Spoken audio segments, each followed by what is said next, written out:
basically a very simple setup, and it's easy to identify on the 4-hour or the daily. So if you do that, especially if you're busy, swings would be the way for you to go. You check these zones. Once it reaches and it breaks through, you do a buy or a sell, and you just sit on it, and it's going to work out.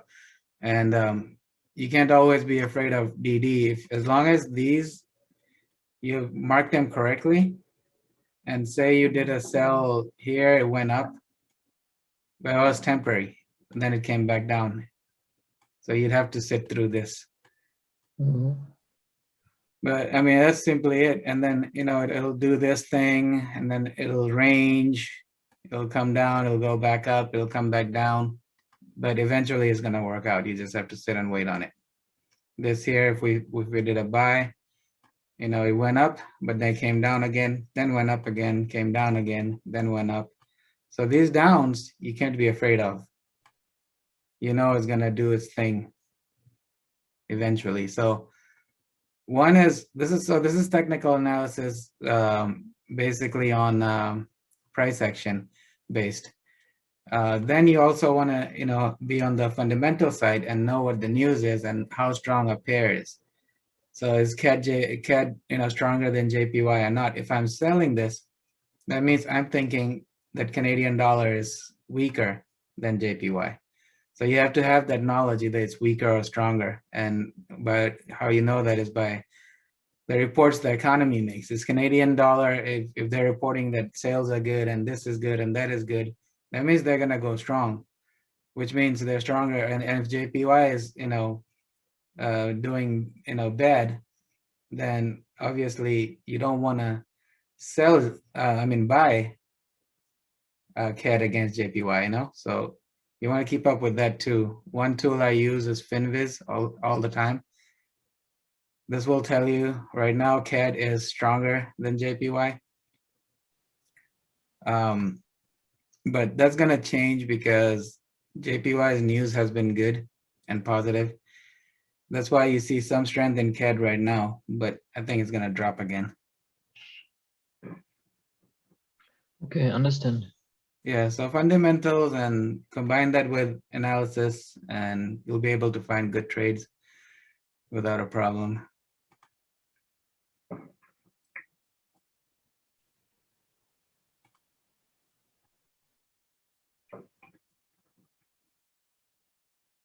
Euro USD, you see I had my marks here. Now it touched this top blue and it's starting to descend down again. So this right here would have been a good sell. But it's also an uptrend. If I look at it this way, you see this pink line I drew. That means if it does come down, it's not gonna go past this pink line. It's gonna move back up again. And what it's been doing is it's steady going in that zone, then steady, and then breaking out, and then steady. Next thing it's gonna do is break out and probably make another. So you look at what it's been doing in the past. It did a steady up, broke out, steady up, broke out. So I expect the same here.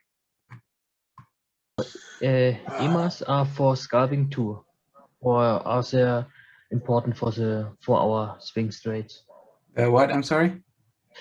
The red and the blue line, the EMAs, exponential moving average.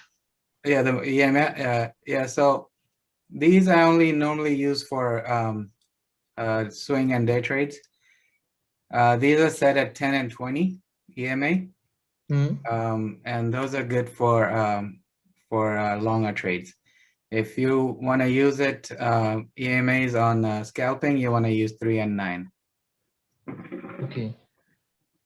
Yeah, for me, it's in the moment only 4 hours, so based on my time, makes more sense. Yeah, because to trade. The scalping requires you to watch the chart. Like you have to keep watching it. And with day trades and swing trades, you don't have to always watch it. You just keep an eye on it.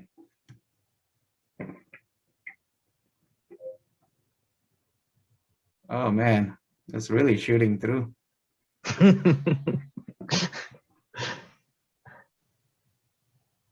Crazy. That's always my problem. I think it will go This market short sucks, and man. then it goes up. Yeah, because since it's at all-time highs, it's kind of hard to predict that.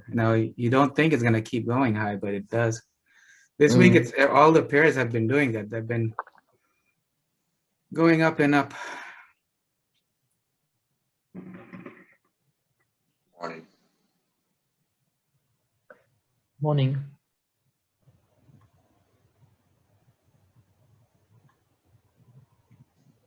By the way, welcome Gizmo, guys. It's first time on Zoom. Welcome. Thank you. And hi, meet you to all. Welcome, welcome, marhaban.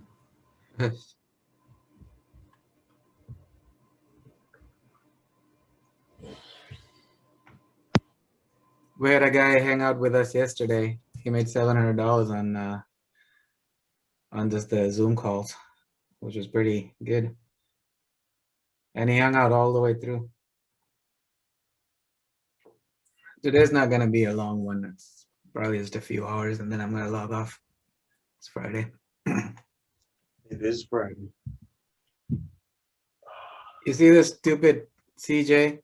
Came to my TP2 1, 2, 3 times, but because of spreads, it did not close. It's crazy. That is crazy.